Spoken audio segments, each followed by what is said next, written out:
Tabungan Perumahan Rakyat atau TAPRA menuai polemik di tengah masyarakat. Ya, salah satunya karena kewajiban potong gaji sebesar 3% sebagai iuran TAPRA untuk membiayai manfaat pemilikan rumah. Sementara pemilikan rumah dengan TAPRA bisa dilakukan melalui KPR TAPRA. Lantas, apakah membeli rumah dengan KPR TAPRA bisa lebih cuan?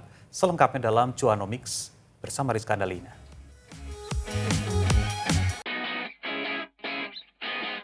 Hai, Cuanomics di sini. Apa kabarnya di sana? Siapa yang lagi gibahin tapera? Hayo, itu loh tabungan perumahan rakyat. Yang kalau kata pemerintah ini sebagai salah satu solusi bagi pekerja berpenghasilan rendah biar pada punya rumah sendiri dengan asas gotong royong. Hah, maksudnya gimana? Jadi gini, pemerintah akan menghimpun dana dari rakyat dengan cara memotong gaji karyawan yang minimal UMR itu sebesar 3% sebagai iuran tapera. Rinciannya adalah 2,5% ditanggung oleh pekerja dan 0,5% ditanggung oleh pihak perusahaan. Terus siapa aja sih yang wajib menjadi peserta tapera atau dipotong gajinya? Nah, itu meliputi ada calon PNS, ASN ya, kemudian ada prajurit TNI, prajurit siswa TNI, anggota polisi, habis itu ada lagi pejabat negara, pegawai BUMN, BUMD, pegawai swasta ya kan, dan juga pegawai atau pekerja yang tidak termasuk dalam kategori yang disebutkan tadi tapi menerima upah atau gaji ya kayak freelancer gitu deh. Walaupun nih kalian udah punya rumah, tetap wajib jadi peserta tapera selama memang masuk dalam pekerja yang di kategori yang disebutkan tadi gitu. Dan ini juga kan ya gotong royong gitu loh. Terus siapa aja sih yang berhak menerima pembiayaan tapera? Itu juga ada syaratnya. Yang pertama harus menjadi peserta tapera itu minimal 12 bulan. Belum pernah punya rumah sama sekali.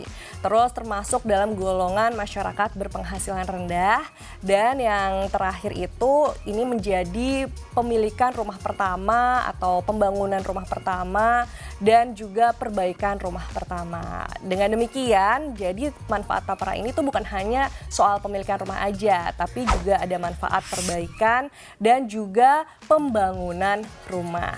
Namun memang sih yang paling menarik perhatian dari tapera itu adalah manfaat dari pemilikan rumah dengan memakai kredit pemilikan rumah tapera atau KPR tapera. Nah, untuk bisa menerima KPR tapera itu sendiri juga ada syaratnya. Yang pertama nih, pasti harus WNI. Kemudian usia tuh minimal 20 tahun atau sudah menikah. Terus belum pernah KPR sama sekali, alias ini menjadi KPR yang pertama. Dan tentunya gaji maksimal itu 8 juta rupiah buat warga non-Papua dan gaji maksimal 10 juta rupiah bagi warga Papua. Tapi pertanyaan selanjutnya, apakah membeli rumah dengan KPR tapera ini jauh lebih untung dibandingkan KPR bank konvensional? Sekarang mari kita hitung-hitungan ya. Misalnya kamu punya gaji 4 juta rupiah. Terus mau beli rumah seharga 175 juta rupiah. DP-nya 1%, berarti masih ada plafon sekitar 173 juta 250 ribu rupiah. Kalau misalnya nih kamu pakai KPR bank konvensional yang diasumsikan tenornya 20 tahun, berarti kan ada suku bunga per tahunnya 11% dan bersifat floating. Dengan kata lain, cicilan per bulannya mencapai 1,7 juta rupiah per bulan. Nah, kalau misalnya lagi kamu pakai KPR tapera dengan asumsi tenornya masih 20 tahun, itu suku bunga per tahunnya 5% dan bersifat fix. Berarti cicilan per bulannya mencapai 1,1 juta rupiah per bulan. Berarti nih selisih beban bulanannya itu bisa mencapai Rp524.000 yang kalau kita kali 20 tahun tandanya kita sudah bisa berhemat sekitar Rp125 juta kalau pakai KPR tapera. Abis itu kalau mau beli rumah dengan KPR tapera itu juga bisa loh DP 0% dan ada 2 jenis tenor yang ditawarkan. Kalau mau beli rumah tapak jangka waktu kreditnya bisa maksimal 30 tahun, sementara kalau mau beli rumah susun jangka waktu kredit kreditnya bisa mencapai 35 tahun maksimal.